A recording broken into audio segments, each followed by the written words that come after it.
La Corée du Nord veut des satellites militaires.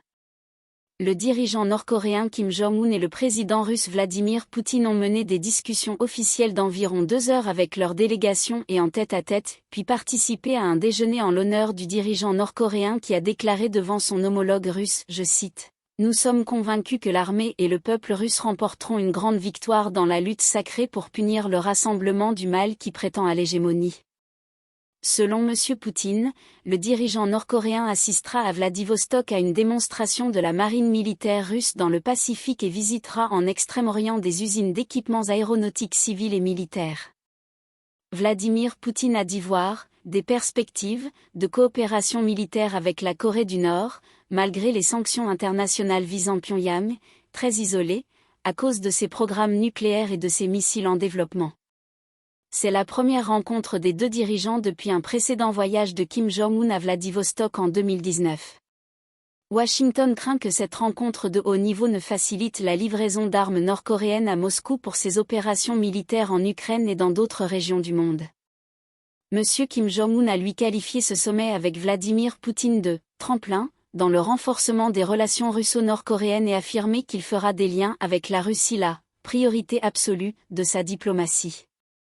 Je saisis cette opportunité pour affirmer que nous serons toujours avec la Russie, a insisté le leader coréen.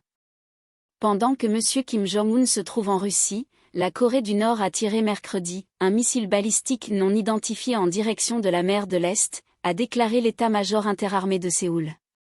Tokyo a, pour sa part, évoqué le lancement de 2 missiles balistiques. Le choix du cosmodrome de Vostochi pour tenir cette réunion n'est pas anodin. Hier, Vladimir Poutine a évoqué la possibilité que la Russie aide la Corée du Nord à construire des satellites, après que Pyongyang a récemment échoué à 2 reprises à mettre en orbite un satellite militaire espion. C'est pourquoi nous sommes venus ici. Le dirigeant de la Corée du Nord montre un grand intérêt pour la technologie des fusées. Ils essaient de développer leur programme spatial, a déclaré M. Poutine, selon des agences de presse russes. M. Han Chanil, un transfuge devenu chercheur qui dirige l'Institut mondial d'études sur la Corée du Nord, a déclaré à l'AFP que Moscou s'intéresse aux énormes stocks d'obus d'artillerie de la Corée du Nord, tandis que Pyongyang cherche à mettre sur orbite des satellites militaires et M. Poutine serait prêt à lui en fournir toute la technologie nécessaire. Tout compte fait, l'ancien président américain, Donald Trump, a eu bien raison d'ouvrir les discussions avec M. Kim Jong-un pour tenter de mettre fin à l'isolement de la Corée du Nord.